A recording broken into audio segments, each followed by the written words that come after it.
Hey guys, welcome to JVP Live. It's Saturday night here in Hawaii, which means it's already Sunday morning on the right coast of the US. Happy Sunday.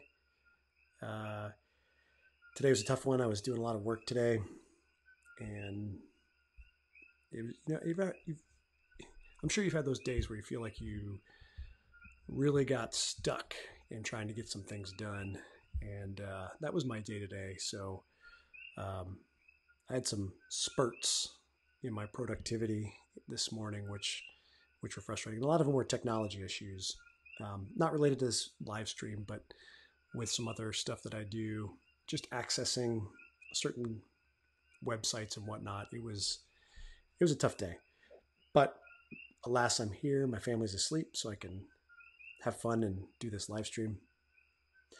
COVID improvement plan. How are people doing?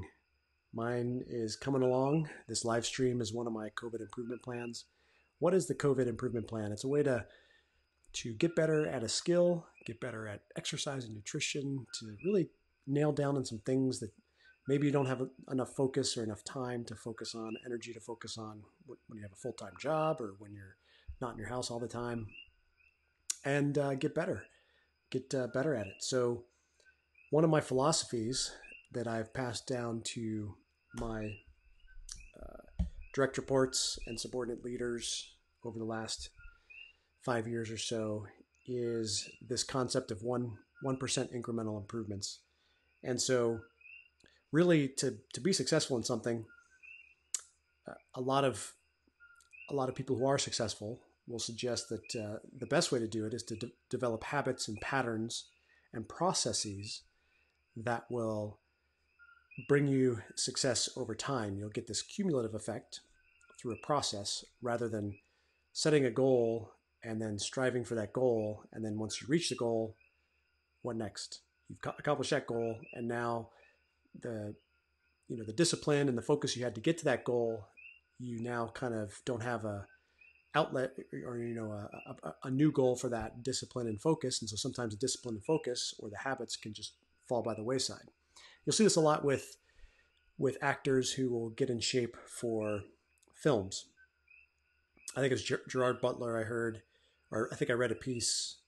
Boy, this was a long time ago when he did the movie 300. 300 came out when I was deployed to Iraq, and I remember being so bummed because I just read a book called Gates of Fire, which is about the Battle of Thermopylae, and I was thinking, man, I'm going to go to LA and I'm going to make this into a movie. I did go to LA. I did get into the entertainment space. I did not make that as a movie because 300 came out, before I got back from my deployment. And Gerard Butler was great in it. And they used a lot of CrossFit techniques to get in shape for it. And CrossFit was not a huge thing at the time. This is 2006, 2007. And in theater, we were doing CrossFit exercises because the military at large were early adapters to that workout system. So anyway, Gerard Butler has this article, and I'm reading it, and he talks about the discipline that he had to maintain diet-wise and exercise-wise in order to get that six-pack ab that he had.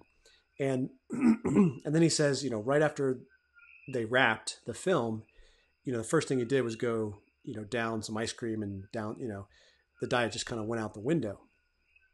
And if you saw him in later roles, you would see that he certainly didn't retain that physique that he had in that picture.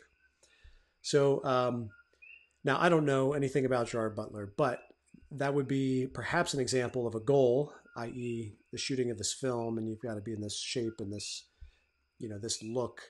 And then after the goal is accomplished, there's no further reason to maintain that discipline and that focus.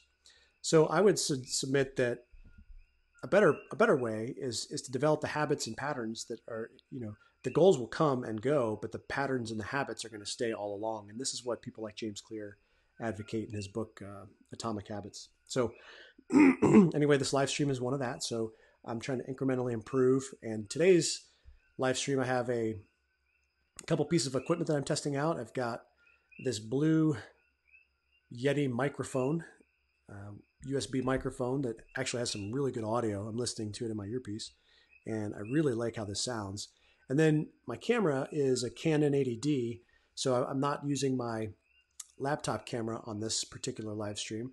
And to me, it looks like it's a much nicer image. So you guys will have to tell me about the image, but that's incremental improvement. And then my process, I'm trying to incrementally improve my process. So I talked a few days ago about how I prepare for these things. I basically, I basically, you know, I've had some philosophies about leadership and about life for a while, and I'm starting to flesh those out in these live streams and communicate them. But also, I want to really have a fair treatment of the media and the news and what's going on in the world. And this COVID-19 is certainly a hot topic to be talking about. So I want to do a fair treatment to that. So what I do is I basically open up all the mainstream media, whether it's cable news or print, and then some aggregators and some more opinionated locations like National Review and Vox and others. So I have maybe 10 or 15 tabs open at the end of it. And I go through and I, pick out articles that I think are pertinent to some of my philosophies or some of my thinking about the way people think, conflict, leadership, perhaps modeling. And so I'm trying to refine that process. One thing that the military teaches you well, especially with the background that I did, which was helicopter pilot in a light attack helicopter squadron. And our planning, our training cycle was ruthless. And we would get thrown into the hot seat and have to brief and lead a mission with zero experience. And we had to have thick skin. We had to come back and get debriefed. And what that led to is a refinement in our own process for mission planning, trial by fire, if you like. And it really nailed down that process so that we got really good at it. Most of us. So I'm trying to get really good at this process of preparation for these live streams to make the content valuable and meaningful to the audience. So you'll have to tell me if I'm succeeding at that. Hopefully I am. I'm getting some great feedback. I'm slowly starting to branch out and let more and more people see this. In the beginning, I'm just, letting family and close friends see it on occasion so I can, get comfortable and get a flow going with people. So I'm going to be broadening my audience, I think, here shortly. So that's how I'm trying to improve my process, and I'm trying to take notes throughout the day, and it's difficult. So I will be doing something, I'll be exercising, or I'll be washing dishes, and then I'll have a thought about something I want to talk about, and then it's difficult because you're in the middle of something, and how do you capture that idea without it flying out of your brain? I'm at the point in my life where oftentimes I have way more input in my brain per day than I can keep track of. And so I have to really prioritize the input. And if there's a thought, write it down. There's another great book called Getting Things Done, which was written for executives on how to have a process for information flow in their own daily workflow. Amazing book, changed my life. My stress level in my executive positions went from high to moderate to low, just on implementing some of these ideas in that book, Getting Things Done. Highly recommend it. And the author, I can't remember the author's name, but he's like a executive coach kind of consultant person. So excellent book, really helped me out. And anyway, the point of that is that I've learned to get stuff out of my brain and write it down in a place where I can come back to, so that I don't take up a lot of psychological energy by trying to remember that piece of information in my brain. And most executives, if you've had management or leadership or executive experience, you probably know exactly what I'm talking about. You get to the point where the information flow into your brain is too much to keep track of on your own. You have to get it out in a format that you trust, you can come back and reference. And so I really put that to practice, and I'm trying to do that for this live stream too, in this podcast.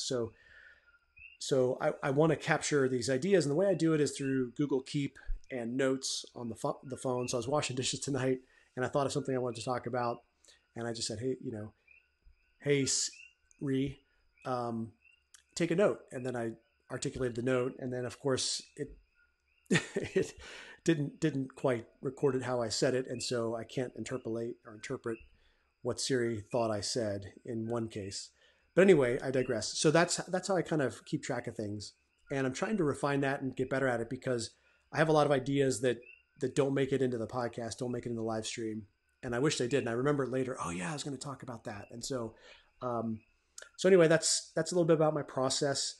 Uh, I want to make sure that I'm taking a very big, uh, 30,000 foot view of the news and the culture by getting a lot of data points, input, and getting a sense for how people are feeling, whether it's print media or whether it's online media, independent journalists, Twitter, or cable news. So that's a little bit about my process. Uh, there's one of my favorite podcasts. I've listened to a bunch of podcasts. I listened to Scott Adams Says, Ben Shapiro, Joe Rogan, a couple others, Unbelievable on Premier Christian Radio, and what I listened to two last night from Joe Rogan. One with Dan Crenshaw from Texas, who went to Harvard Kennedy School. About I guess he graduated probably 6 years after I did there, and it was a great interview, great solid meaty interview with Joe Rogan, who asked some good questions, some tough questions. So in that interview, so I guess Dan Crenshaw came out with this book recently called Fortitude. I'm gonna have to pick it up, but he talks about in there that you have to decide. You can't just think about doing something. You have to decide to do it. This is what Scott Adams says as well. And they brought up a guy named David Grogans, who's another Navy SEAL who's been interviewed on Rogan before. He's this like ultra marathoner, insane physical phenomenon, and he is a huge motivation and inspiration to a lot of people. He wrote this book maybe a year or two ago. I've not read it, but he's a huge inspiration. And even he, in the morning, he'll blog about it, or he'll put it on one of his social media posts. He'll sit there and have to work up motivation to put his running shoes on. And man, I don't want to do this. I don't want to do this. And finally he does it. So it's funny that this don't just think about it or dream about it. You got to decide you're going to do something, and you're not going to act until you decide to do it. And this live stream is a perfect example of deciding to do it. I've been thinking about doing this for the last 5 or 6 years. Literally, I've been thinking about doing this for the last 5 or 6 years. I didn't decide to do it until I was on stay-at-home orders, lost my job, can't go anywhere, I can't get hired anywhere. Well, I haven't explored that option right now, but the hiring the hiring climate right now is not the greatest in the country, and so I decided now as part of my improvement plan, I'm gonna start to live stream. Now, I had thought about it for a long time, and a couple pieces of evidence for me thinking about it was I bought this microphone. I did not buy this microphone last week or last month. I bought this microphone about 6 months ago. Or this camera. I've always been interested in photography, and I wanted to have a good camera that I could, capture family with our children, and potentially use for filming or record, videography or anything, or that kind of thing. So I got this, and I got this over a year ago. So I've been thinking about this and taking little baby steps, and then I allow myself some justifications for not acting on it. I'm too busy, and that's that's pretty legitimate if you're too busy. But I didn't decide to do it, and I'm thankful that this allowed me an opportunity to decide to do it. And now this is number 18 or 19, I think, episode 18 or 19 in this journey. So for you, and I have family members. Have you had people that, oh, it's just so hard because this happens? Let's use an example, whether it's nutrition or waking up early in the morning. That's a great one. Growing up all my life, my family were a bunch of night owls. No one would wake up early, and I've been waking up early, and it's amazing. And by early, I mean 3:15 on many days, or 5 o'clock on others. And I love it. I love it. A lot of successful people for a long time have recommended waking up early. And so I've been sharing this with people in my family, and they just go, oh, I couldn't do that. I could never do that. They don't want to do it. And if they thought about doing it, they still might not do it. They have to decide they want to do it. And then it's easy. It's not hard. You just decide you're going to do it. And Joe Rogan made this point yesterday in the podcast is you just got to decide you're going to do it and go. And that's a really positive and empowering way of thinking about life. And Joe Rogan made the comment that those who do that end up putting in more effort, working harder, and having that meritocracy gain from our capitalist structure. So, and those who decide not to do that may get lucky, but oftentimes they don't participate in those advantages. And so Joe Rogan, interestingly, was making this comment about, wait a second, we want to reward those behaviors where people take action and decide to do things and decide to take risks, and not do away with all that in the midst of this crisis. So anyway, I'd recommend going and checking that out. Dan Crenshaw, David Goggins, Joe Rogan, David Goggins, yeah.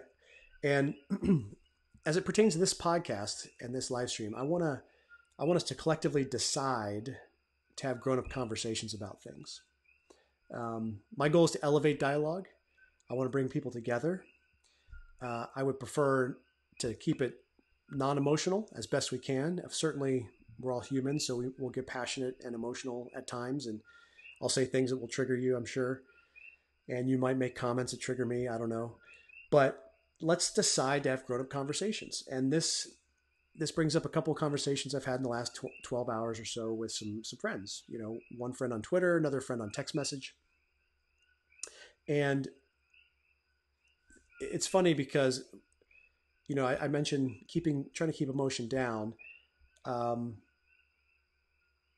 And I found myself in one scenario having my emotion just, and then in the other scenario, my emotion is pretty steady and I'm pretty even keeled.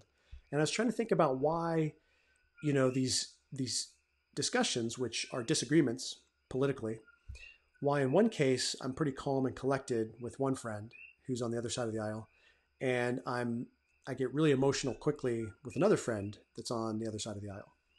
And I thought about it, and I think the difference is because I've been dialoguing with the one friend who is opposed for the last 12 years.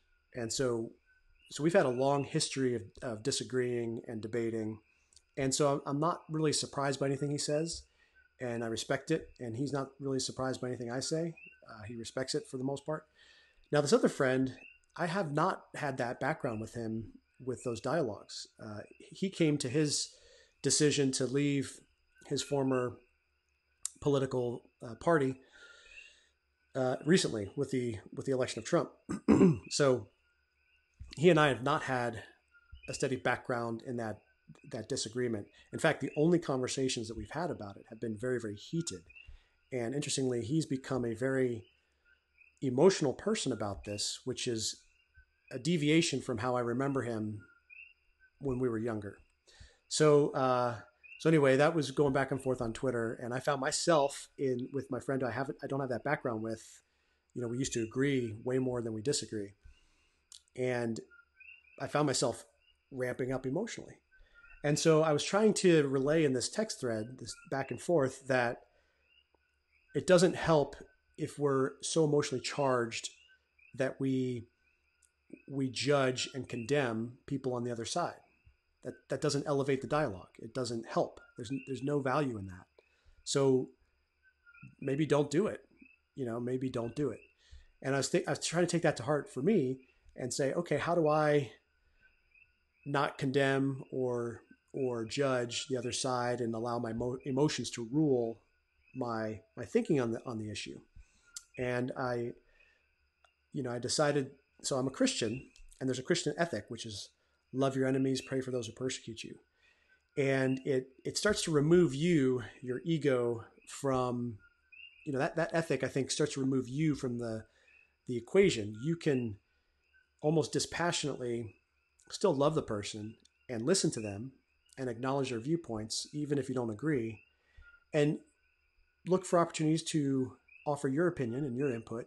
This is oftentimes how Christians share their faith, by the way, is they'll love people who maybe are atheists, maybe are agnostics, maybe are from other religious backgrounds, and they'll associate with them. And then at an opportune time, they'll start to find ways to share their faith and talk compassionately and um, empathetically with people about their concerns and whatnot. So I thought that was a good picture of how we could be better dialoguers in the political space, in the philosophical space. So all that to say, I started to respect his desire not to engage in it anymore. So I backed off a little bit, uh, after adding a few more comments, which I'm not proud of. But um, I'm not perfect either. But anyway, I backed off, and I wanted to show him and signal to him that I respect his opinion. He's still my friend. It's not persona ingrata for me because he's so passionate on one side of the aisle. So anyway, I think together, if you're somebody who listens to this or watches this, that we should decide to have grown-up conversations about things. I think we can agree on that. That's probably better as opposed to worse. And a question, would you say that people who are highly emotional are more likely or less likely to listen or accept disconfirming evidence? So I'll say that again. Would you say that people who are highly emotional are more likely or less likely to listen to or accept disconfirming evidence? Um, I think they're more likely to. I think they're more likely to not accept disconfirming evidence. They're more likely to be prone to that confirmation bias and whatnot. That they're going to fit whatever piece of information it is into their prior beliefs. And I think highly emotional reactions are intellectually uh, disadvantageous. And if especially if it leads you to condemnation or judgment of strangers, whose thoughts you can't read.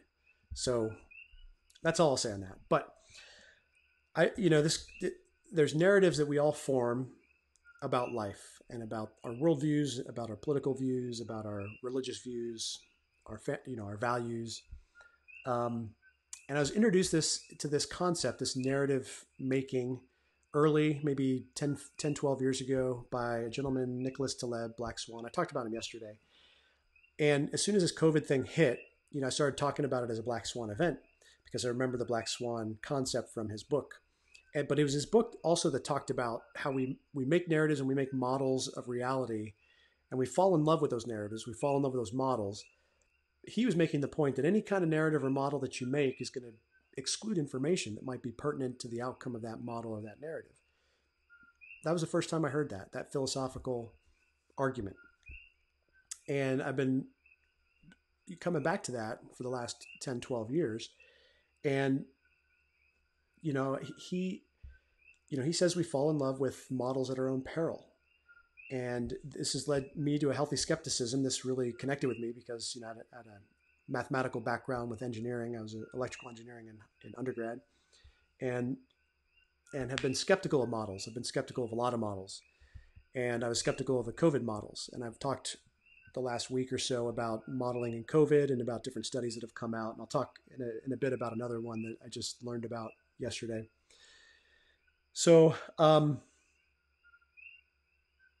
so be aware of that narrative making that you have, that I have, and what information you're excluding, and are you emotional about it? Is there some sort of kick, dopamine kick, or something emotionally based that causes you to go back and drink at the well of outrage or judgment or anger or resentment or bitterness, or you name it, any kind of negative emotion? And do we really want to be feeding negative emotions? Is that good for us? Is that good for the people we're around? My belief is no. I don't think that's good for us. So anyway, also over the last 10 years, I've been kind of a junkie of dialogue and debates. So I listen to a lot of debates. I listen to a lot of Christian atheist debates, evolution, creation debates, philosophical debates. A lot of it came from listening to Unbelievable by Justin Brierley over on Christian Premier Radio, UK radio station. Excellent program. It comes out once a week, and I would highly encourage you, if you're interested, to go check that out. But I was listening to one today, and it was is by a chemist who makes nanobots and a biologist who's doing research on origin of life from a naturalistic standpoint. And they had a really interesting scientific back and forth about, what they've been capable of doing in the lab and what it means. And I had this thought that came up, and this is one of the Siri moments where I called up Siri and articulated the note, and luckily it kept it in this case. But I had this thought, and I was reminded of it because I experienced the same thing back in graduate school with some of the professors I had. And so I wanted to pose it as a question, a hypothetical question. So would you say that the higher your specificity in training, the more likely or the less likely you are to resist potentially narrative defeating information? So let me say it again and I'll flesh it out. Would you say you are, the higher you are in the specificity of training, so let's say you have a PhD in a certain discipline, are you more likely or less likely to resist narrative defeating information? So I think string theory in physics is a good example, and I'm not a physicist, but I have an interest in staying a little bit up to date on these kinds of things. And what I've heard and what I've seen reported or I've read is that string theory as a profession has started to lose some stature because it hasn't actually solved anything in quite a while. And I'm sure there's people who might disagree with that assertion. There's M theory that's a proposal for the quantum gravity and that solution to quantum gravity and that kind of thing. But as a whole, it was booming in the 90s, and a lot of people were going into string theory in the academic course, and then it kind of lost its appeal because its contributions to the physics questions were starting to not have the persuasive power. And it made me think about other disciplines in history that had a time in running and then fell off, right? And then just kind of went away. So, one that we don't like to talk about, eugenics, back in the early 20th century, that was prominent in academia. And there's no eugenicist that I'm aware of in any institution in the US. But at one point, they were in our institutions, eugenicists. So now, did the eugenicists leave quietly? As disconfirming information came into their arena, would they accept that and just say, "Oh, I'll just adjust my views," or do they kind of resist that? And I think we see that a lot in academia. I think biology is one of that. Evolution. I think they're seeing disconfirming information and starting to, not accept it and have difficulty accepting it. A great book, if you're curious, is Darwin's Doubt by Stephen Meyer. And I'll make a prediction. I think that Darwinian evolution as a fully naturalistic, unguided process is dead on arrival. And I think that there's so many fatal flaws with that viewpoint. And I think Darwin's Doubt is a good treatment of it. So go read it if you haven't. And I should do an episode on that at some point. And I'll bring in maybe my brother or another guest who's really digested it more so than I have. But I just think that we see a lot of examples of these experts resisting disconfirming information. And you could make the case for religious arguments as well. You're only a Christian because you were, this and that, and you are so held on to that belief system that you will not accept any disconfirming evidence. And that's certainly a valid critique, but it cuts every single direction, right? So there's no person who has a viewpoint that is immune from that critique. So anyway, I think the same thing with expertise and with specificity of training could apply in the political realm, could apply to Democrats, Republicans, could apply to conservatives, liberals, progressives, you name it. If you're really invested in that viewpoint, maybe you have money coming in, maybe you have a career that kind of promotes that viewpoint, then the more and more likely you are to disconfirm or to reject disconfirming evidence. So I meant to bring up a quote I wanted to share the quote from Jordan Peterson in the movie Hoaxed again, because I thought it was so brilliant the way he said it, and he's basically saying more articulately than I could even hope to what I've been discussing. And so I thought maybe I would discuss it. Now he takes a little bit different tact on it. Um, so he says, and I'm going to start kind of midway in the quote, but he says, "Our axiomatic systems orient us in the world and regulate our emotions. Our axiomatic systems orient us in the world and regulate our emotions. So when something axiomatically impossible happens, Donald Trump getting elected, for example, people are going to scramble to find reasons that don't require retooling of their worldview. So when something axiomatically impossible happens, people are going to scramble to find reasons that don't require retooling of their worldview. And it's no wonder, because they're avoiding, in archetypical terms, an involuntary descent into the underworld and even to hell. That's also why people fight so hard to protect not only their belief systems, but also their social systems. Often that means accusing someone else. Have you seen that today? Because then you have to change, because then they have to change, and not you. A worldview adjustment is a major revolution, and you may not recover from it. It just might do you in. Or maybe you're chronically depressed, and so when you dig down and you have to restructure those axioms, not only do you have to encounter the unknown as such, which is no joke, but you may also have to discover your own malevolence. I can't even describe to you how much I love this quote. I've been a Jordan Peterson fan forever. I actually saw his influence on Dan Crenshaw in Joe Rogan's interview. I was following Jordan Peterson very soon after the C-16 bill up in Toronto that kind of made him famous on YouTube, and he had a articulation as a psychologist and understanding what makes people work that just resonated with so many people, including myself, that really he was able to articulate a lot of things that people weren't able to articulate themselves. But this is exactly what I'm talking about.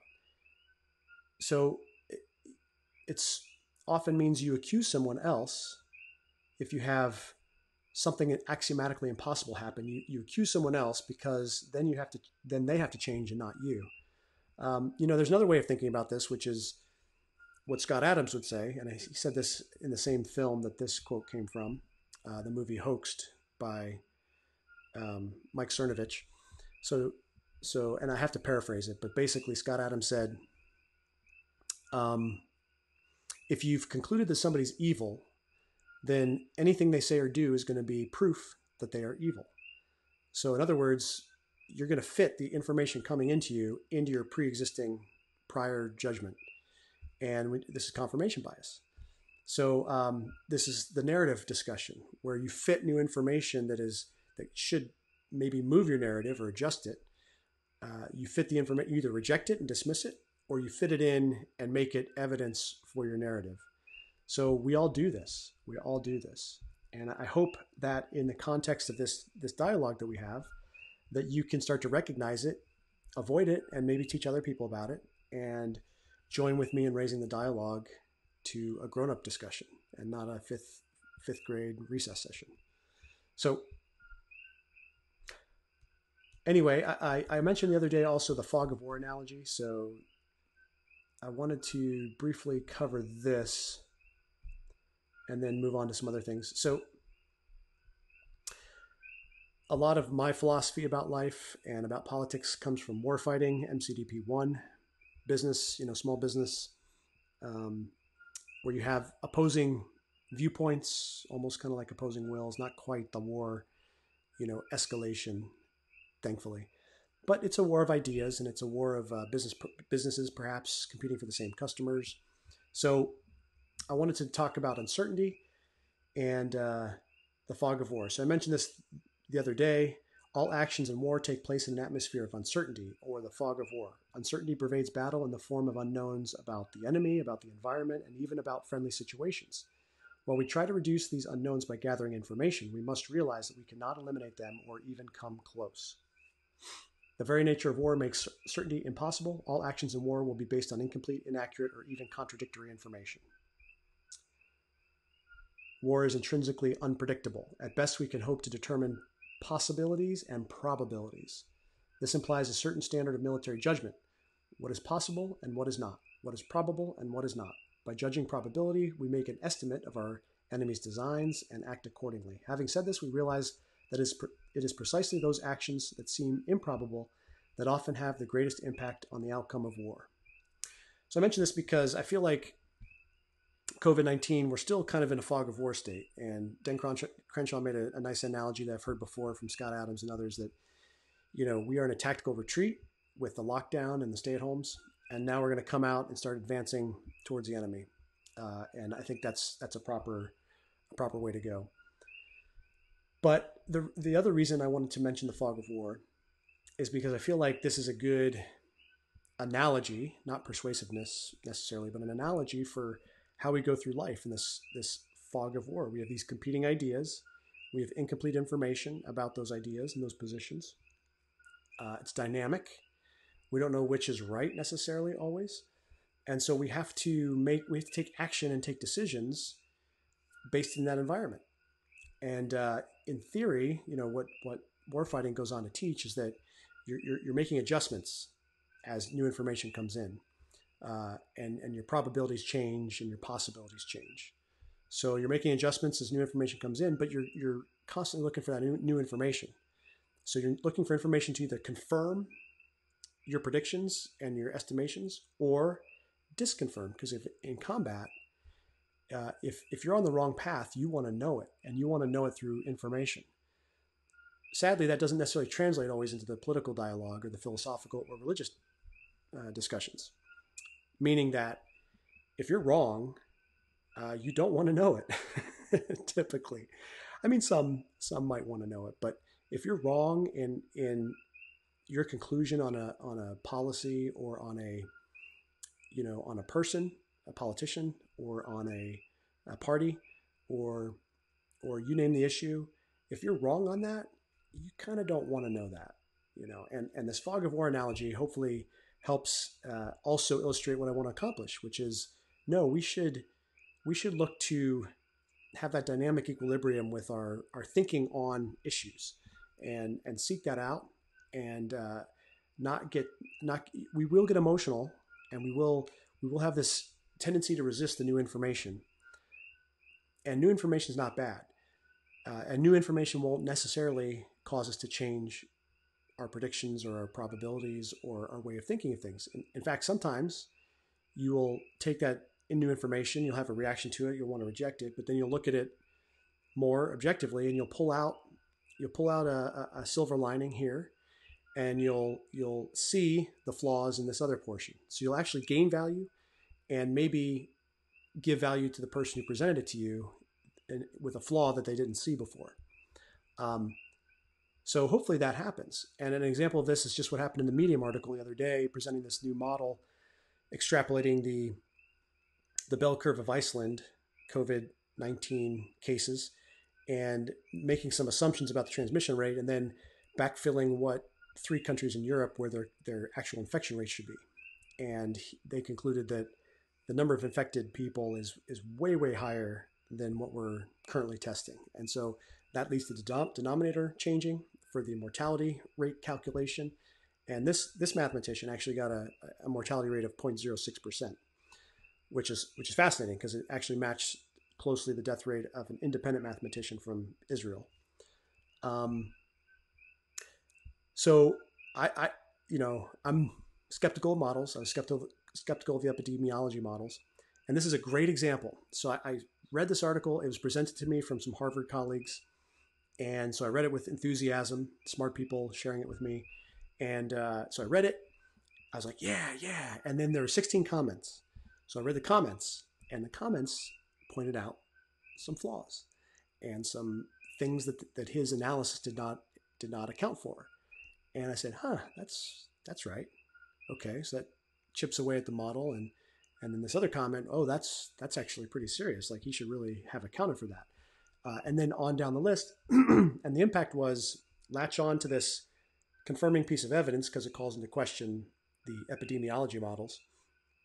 So it's done by a data scientist, and then having to be, oh, wait a second, there's this bit is that's actually true. Okay, that's not so true. This is true. That's not so true. And this idea of discerning the feedback and the information that is helpful versus harmful is a tremendous skill. And it's something I learned back in the squadron life when you had debriefs and you just got crucified with all the things you did wrong. Uh, maybe on occasion some things you did right, and you had to have a thick skin, and you had to discern the comments that were really truly constructive and could build you up versus the comments that were simply about the person speaking, showing you how smart they were. And the same is true in acting, by the way. So I was in LA as an actor for a few years after studying it in college as a minor. And same thing, when you go up and perform a scene on stage and you get debriefed by your theater company or by a producer or director or whoever, you have to have a thick skin. They're going to tell you honestly if you were believable, and if so, and why, and if not, why.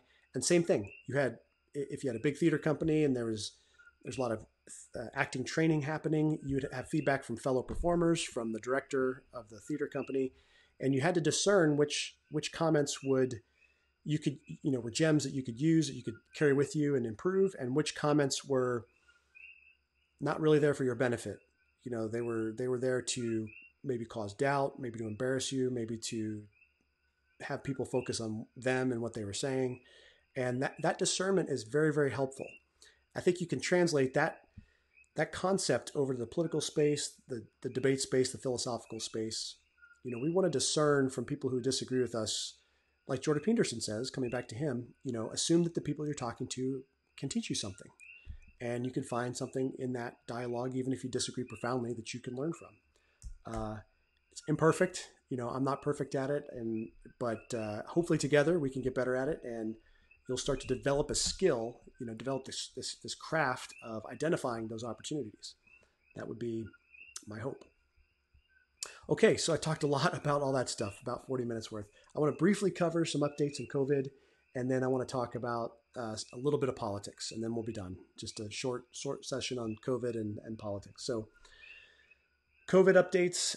I learned that the USS Teddy Roosevelt tested almost all of their crew. I didn't know that. This is an old report that came out of the Navy Times, I think. And I had no idea that they did this. And so I'm going to read a little bit from Reuters. It doesn't have the date on this, but sweeping testing of the entire crew of the coronavirus-stricken USS aircraft carrier Theodore Roosevelt may have revealed a clue about the pandemic. The majority of the positive cases so far are among sailors who are asymptomatic, officials say. The possibility that coronavirus spreads in a mostly stealthy mode among a population of largely young, healthy people showing no symptoms could have major implications for U.S. policymakers who are considering how and when to reopen the economy. It also renews questions about the extent to which U.S. testing of just the people suspected of being infected is actually capturing the spread of the virus in the United States and around the world. This is the same as what I've been talking about with the German study that found a much higher transmission rate. The study in Iceland that I just mentioned a little bit earlier, and then this antibody test they just did in Santa Clara County on yesterday, which revealed a higher infection rate than previously believed. So all of these different studies are starting to paint this picture. Also the cruise ship, and now this aircraft carrier. So all these are confirming evidences that we have a lot of information we're trying to fill in the gaps in. And one of this is that denominator figure that goes into the mortality rate. Excuse me. So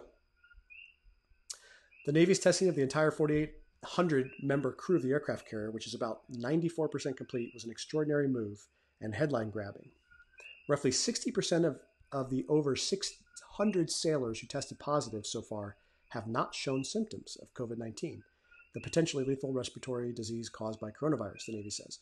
The service did not speculate about how many might later develop symptoms or remain asymptomatic.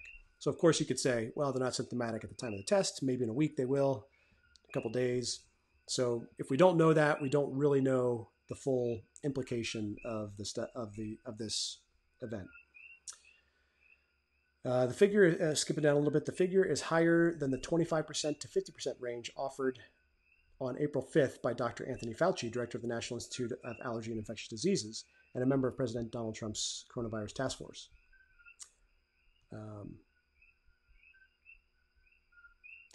So I'm trying to think see if there's anything else I wanted to cover in this ad or article rather. But bottom line is, I think we're going to find out that way more people have this virus than previously known when antibody tests get rolled out in force. We're going to find out a lot of young people have it and didn't show signs.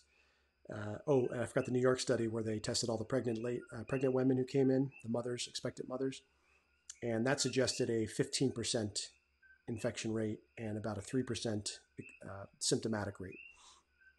So that was pretty fascinating.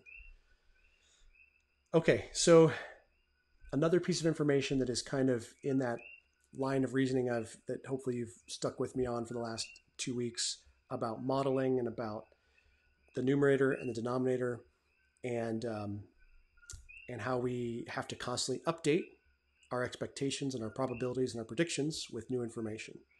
So skepticism is warranted, and then as information evolves, you can update that skepticism. And in this case, in my view, the skepticism initially has now started to show that it was warranted. Another piece I want to talk about is this CDC timeline in the Washington Post, and this goes back to the fog of war. And this is pretty crazy. And I just want to talk about this. This is worth going in depth because a lot of criticism is what happened in February and nothing was done and there's no preparation and yada yada yada. This should have done it sooner argument, which I think is not a great argument. It's not the worst argument, but it's not a great argument because it literally applies to everything and it doesn't account for the fog of war. The fog of war. So I want to go through this. There's a timeline in the Washington Post, and this was written by, let's see, just Post staff. So this is covering the CDC timeline and what happened throughout January and February. And I'm just going to I might start in February. And actually, I'll cover the findings of why the CDC tests were so bungled. So I'll just start from the top. Reports of a respiratory virus spreading in Wuhan, China emerged in late 2019. After a number of cases outside China increased rapidly, the World Health Organization declared the novel coronavirus a pandemic on March 11th.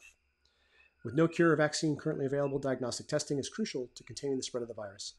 Opportunities to mitigate the pandemic impact in the United States were lost amid bureaucratic delays and a breakdown in efforts to produce a viable, reliable test kit at the Center for Disease Control and Prevention. Here are the major developments to understand what happened. Contaminated tests. The failure by the CDC to quickly produce a test kit to detect the coronavirus was triggered by a glaring scientific breakdown at the CDC's lab in Atlanta. The CDC facilities that assembled the kits violated manufacturing practices, resulting in contamination of one of the 3 test components used in the detection process. The troubled segment of the test was not critical to detecting the novel coronavirus, experts said. After false positive results emerged, CDC officials took weeks to remove the unnecessary step from the kits. 2, early warning signs on flawed testing ignored. This talks about Trump administration officials continue to rely on flawed CDC tests, even as many lab scientists eager to help grew increasingly alarmed and exasperated by the federal government's actions, according to emails and documents reviewed by the Washington Post. Scientists at academic, hospital, and public health labs were frustrated by the bureaucratic demands that delayed their attempts to develop alternatives to the CDC test. Limited testing. The initial decision to test only a narrow set of people and delays in expanding testing to other labs gave the virus a head start to spread undetected and helped perpetuate a false sense of security that leaves the United States dangerously behind. Initial guidelines were so restrictive that states were discouraged from testing patients exhibiting symptoms unless they had traveled to China and come into contact with a confirmed case, when the pathogen had, by that point, almost certainly spread more broadly into the general population. The limits left top officials largely blind to the true dimensions of the outbreak. 4, complicated process and paperwork. As they struggled to make the test kit work, many public health labs realized they might succeed by eliminating one of the three main chemical components, but under Food and Drug Administration's emergency rules, they could use the test only as it was approved. Public health labs spent much of their time and energy on the FDA's paperwork and data demands to win approval for their own tests. Denial and dysfunction. So number 5, denial and dysfunction at the highest levels of government. The administration received its first formal notification of the outbreak of coronavirus on January 3rd. It took 70 days to treat the coronavirus pandemic seriously. That's opinion. The president consistently played down the threat and became a font of misinformation confusion. March 6th, Trump incorrectly stated, anybody that needs a test gets a test. In fact, the nation is desperate for more testing, leading some states to conserve testing for only healthcare workers. Okay, so there's a little bit of editorializing in that article, which is, which is fine. But I think that the fog of war helps to contextualize some of that editorializing and opinion making in that previous 6 findings. Specifically, the didn't take it seriously for 70 days, and the administration relying on flawed CDC tests. So you read, this is a good example of finding the narratives. So you read those things, and they're almost throwaway sentences in the middle of otherwise just factual data. But they make you feel a certain way about how the administration performed, right? So that's important because it makes you feel a certain way. Is there other explanations that are possible? And this is just a thought experiment. Is there other explanations possible that would explain February? I've heard it proposed, the fog of war. There's a number of people who have proposed that. I happen to think that that is very, very likely. Now, I won't say that that's what happened, but what I've seen so far leads me to more and more believe that there was a fog of war happening. And really, the experts weren't agreeing. And there might have been some lack of communication in the administration between the CDC and the administration. There is a butting of heads between the CDC and the FDA, for sure, which will come up here in a second. And by the time the WHO got off its butt and declared a pandemic on March 11th, things happened very quickly. But you may recall that the China ban, travel ban, happened in late January. And just go back and look at the headlines from that time period. Just if you're curious, go back and look at the headlines and see what the response was to the China travel ban from the administration. And spoiler alert, it was not good. It was very, very negative against that decision. So, all right, timeline of testing delays. Late December, reports of new virus causing mysterious pneumonia began to trickle out of Wuhan, China. January 3rd, Chinese official informed CDC Director Robert Redfield of the outbreak. Redfield relays the report to Health and Human Services Secretary Alex Azar, and Azar notifies the Trump administration of the outbreak of coronavirus. January 7th, the CDC begins planning for tests. January 8th, the CDC issues a health advisory informing state and local health departments about the outbreak and requesting that healthcare providers ask patients with severe respiratory disease about travel histories to Wuhan.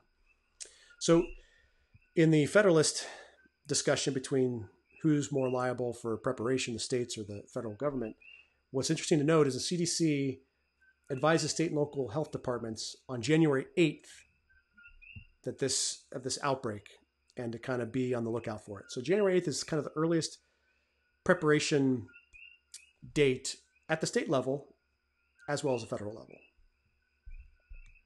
January 12th, Chinese authorities submit to the World Health Organization the gene sequence data of the novel coronavirus, which is shared globally. January 15th, the first known person in the United States to be infected with the virus arrives in Seattle from China. January 17th, Nancy Messonnier, director of the National Center for Immunization and Respiratory Diseases at the CDC, says that Japan and Thailand are already using the genetic sequence to detect cases, adding, "We at the CDC have the ability to do that today, but we are working on a more specific diagnostic." January 20th, a report from the CDC references the first positive case of coronavirus in the United States. 21st, Seattle man who had recently traveled to Wuhan is confirmed as positive for coronavirus, becoming the first known infection case on U.S. soil. Messonnier says the CDC's test kit was used to confirm the diagnosis of the man. Technicians begin assembling a new batch of test kits to be sent to 26 public health labs. In coming days, all but 2 of those labs observe false positive reactions that invalidate the test results. So that's on the 21st of January. 22nd, Trump receives his first question about the coronavirus, asked whether he is worried about the potential pandemic. Trump says, no, not at all. and we will have it totally under control. It's one person coming in from China. That's going to be just fine.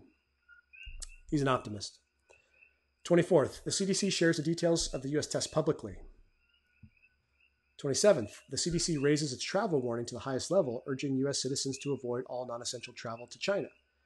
28th, Azar touts the CDC test development. This is really a historic accomplishment. Within 1 week, the CDC had invented a rapid diagnostic test.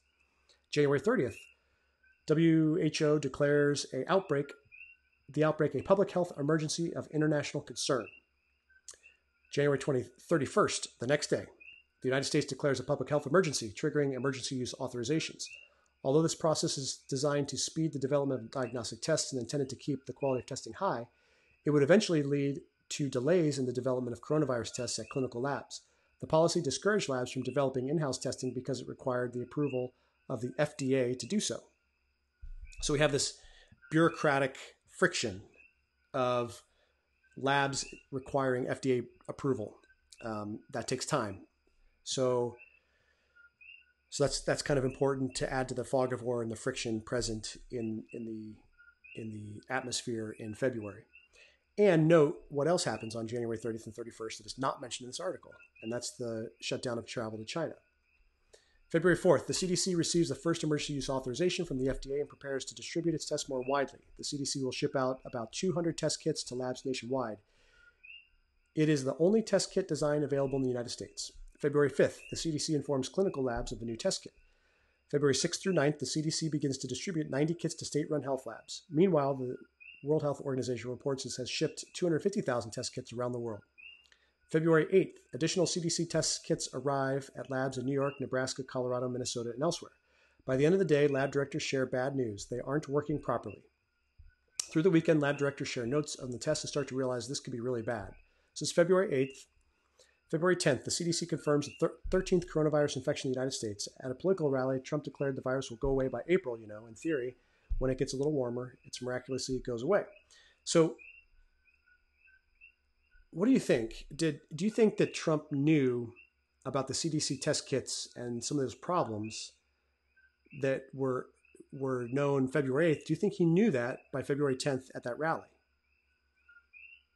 I'm going to go with no. Having worked in very large bureaucracies before, I'm going to go with no. You don't want to tell the boss bad news if you can fix it.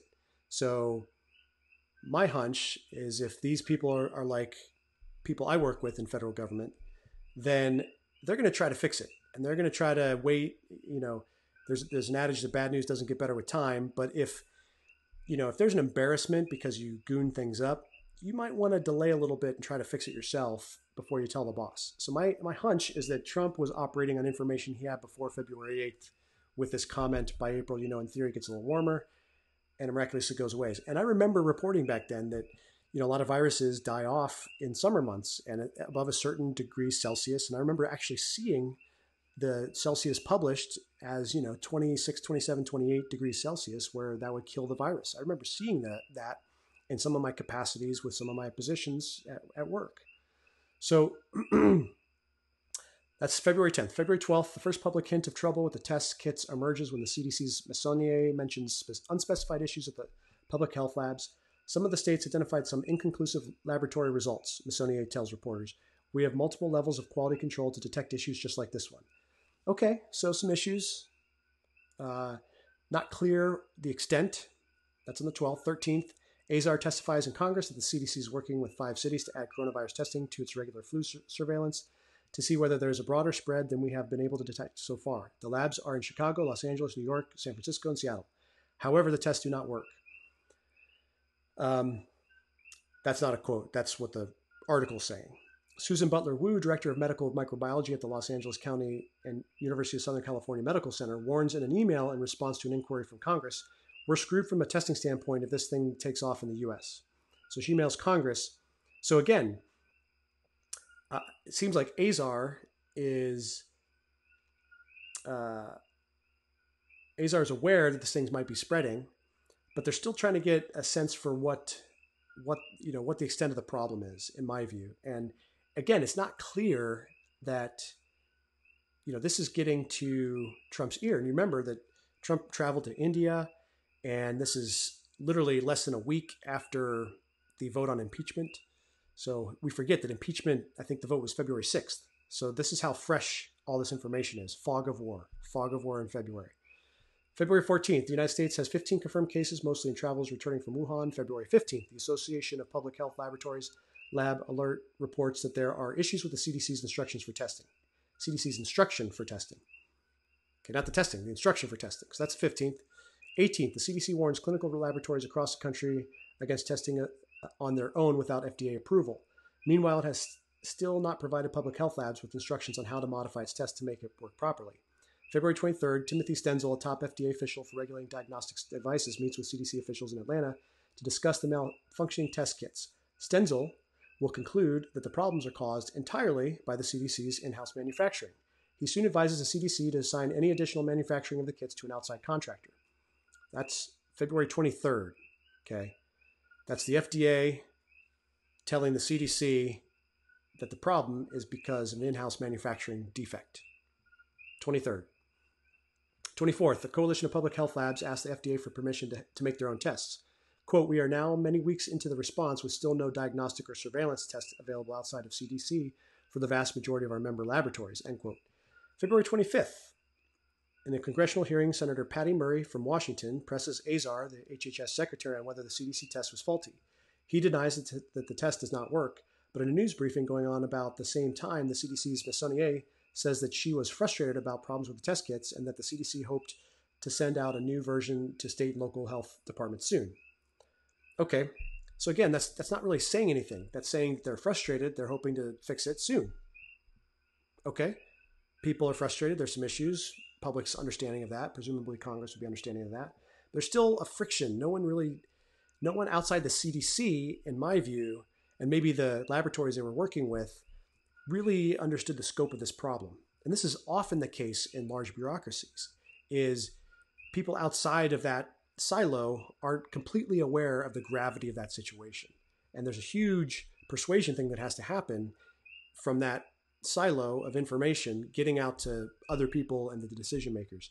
And my reading of this timeline is not clear that that's happening. Now, I might find information that disconfirms that, and I'm open to that. But so far, this is my reading of the timeline. Okay. February 26th, the FDA commissioner sends a letter to the Coalition of Public Health Labs that had asked for permission to make tests. Quote, false diagnostic test results can lead to significant adverse public health consequences, not only serious implications for individual patient care, but also serious implications for the analysis of disease progression and for public health decision-making, end quote.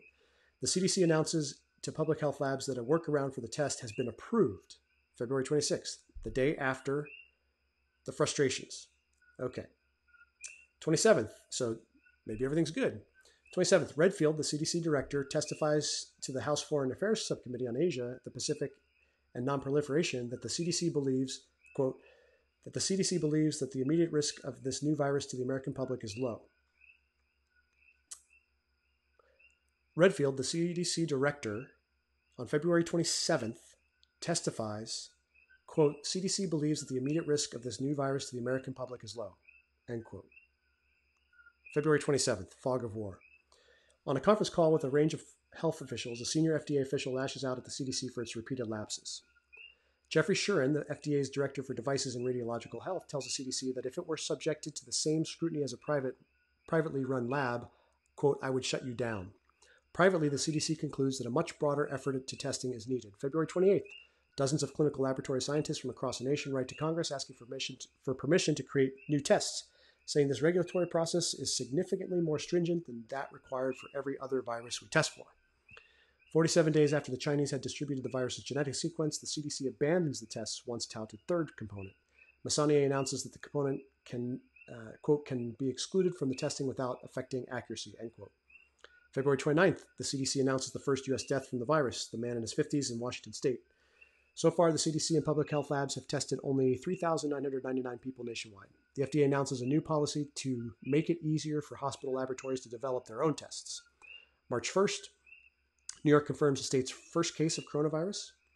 March 6th, Trump tours the facilities at the CDC wearing a red Keep America Great hat because that's super important. He says that the CDC tests are nearly perfect and that anybody who wants a test will get a test. So keep in mind the timeline. That's March 6th. Okay, he's been doing rallies. He's been campaigning. 29th, a new policy to make it easier for hospital laboratories to develop their own tests. 28th, hey, take out this third component that's the problem. Doesn't affect accuracy. Okay, problem solved. And 26th,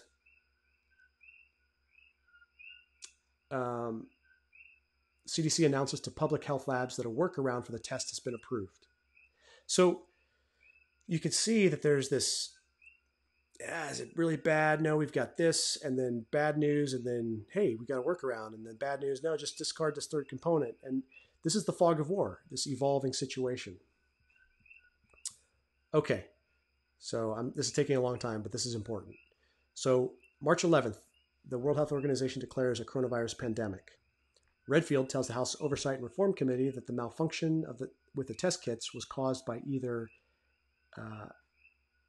Ali or an unspecified biological factor. When pressed, Redfield says, "This is currently under investigation at this point, and I think I'm going to leave it there." March 12th, Anthony Fauci, director of the National Institute of Allergy and Infectious Diseases, testifies to Congress about the testing. The system is not really geared to what we need it to do right now, he said. Yes, it is a failure. Let's admit it. That's March 12th. March 13th, Trump declares a national emergency. So it seems like as soon as the problem with the testing, and by the way, the World Health Organization, declares it a global pandemic 2 days earlier, then Trump declares a national emergency, doesn't waste any time, March 13th, boom. So I think that the CDC has a lot to answer for in February with all this stuff. I do see, having worked in silo organizations before, and rice bowling, if you haven't heard that, you are hunkered over your piece of the pie, your information, and you're not sharing your information with other people, your methodology, your expertise. You're not bringing collaborators in to look at what you're doing. So I think that it's plausible to me that the CDC and the FDA, had some bickering and some maybe factioning in there, and there's a fog of war because the information being presented to the outside was confusing, and maybe the public and Congress and the administration didn't entirely understand it. And that is so common in bureaucracies, it's unbelievable. So I just submit that for the record for this fog of war context that I would submit in February. And so when you have your own FDA testifying that he doesn't think this is going to be a big impact on the U.S., and you have the CDC saying, hey, we've got these workarounds for these tests, what are you left to believe? What are you left to believe? So yes, the buck stops with the president, but you do rely on people underneath your charge to do their jobs. And when they don't, it's very frustrating, having been an executive myself.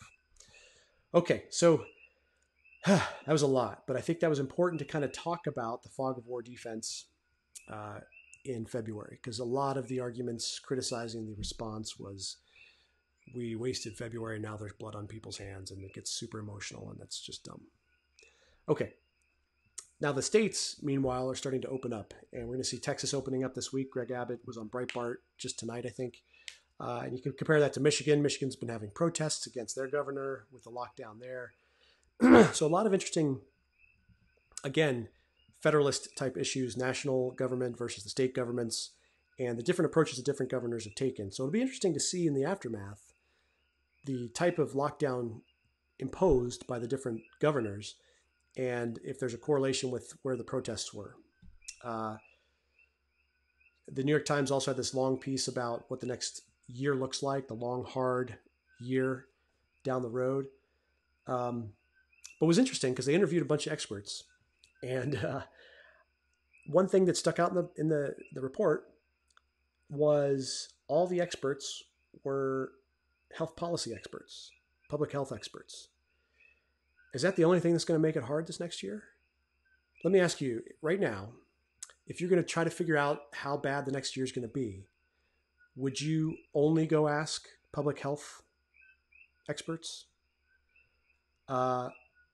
Nobody else who could actually have input on a question like how hard it's going to be for next year.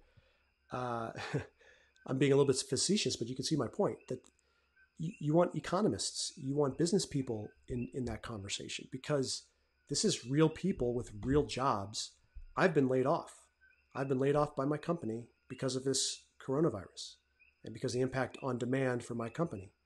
So my sympathies are with the people who don't have a lot of money put away under the mattress or in a bank account that they can ride this out for 6 months. My sympathy is with the frontline staff that worked for me and my direct report managers who worked for me, who maybe can survive a month or two, but then they're going to be in some real trouble. So that's kind of where my sympathies lie. So I understand people wanting to get back to work. And for people to criticize that thinking and say that they're endangering other people, this is a problem. This is where you get this us versus them mentality and crackdowns that we thought would never happen in the US. And I'm really concerned about it. I think that it's a real problem. So Bill Maher, I disagree with Bill Maher politically, religiously. I think his treatment of the Christian religion is dismissive at best. But he had a great monologue over the weekend about what he called. I'll just read the title. The media needs to stop with the panic porn and fear mongering. Panic porn and fear mongering. I think that fear mongering by the press is what's leading citizens to look at citizens who are protesting to go out and work as a danger. I'm saddened a lot by that outlook. I think it's not the right outlook. And I think a lot of it is this media fear mongering. So Bill Maher, I'm going to quote it a little bit. So quote, now that we're starting to see some hope in all this, don't hope shame me, the real-time host said. The problem with nonstop gloom and doom is it gives Trump the chance to play the optimist, and optimists tend to win American elections. FDR said the only thing we have to fear is fear itself. As full of shit as that is, I could see Trump writing that into a second term. So look, if this insanity happens again, news sources have to rein it in. Everyone knows corona is no walk in the park, because you literally can't walk in the park. But at some point, the daily drumbeat of depression or terror veers into panic porn, he added. Enough of the life will never be the same headliners. Everything looks scary when you've magnified it 1,000 times. Given the proper perspective isn't a cover-up of the truth, it is the truth. We need the news to calm down and treat us like adults. Trump calls you fake news, don't make him be right. So I love this, that there's a person on the left who is aware of the unintended consequence of this fear-mongering in the press. And I think it comes from this over-reliance on models, this over-reliance on narrative. And of course, the business model of the press is to stimulate a emotional response in you to click on a title. And that leads me into my kind of final part of this. So in my process, I go through all these websites, and the main aggregator I use is Real Clear Politics. And they also have polling, which I think is interesting to see where the nation is. But so far, the best mainstream aggregator that I've seen is Real Clear Politics. I'm sure there's others. I just haven't really, engaged with them much. Maybe Drudge or something like that. But the reason I think that RCP is so good is because they will put disagreeing opinions literally one on top of the other. So I'll just read the headlines because I think this is very telling. Excuse me. Okay.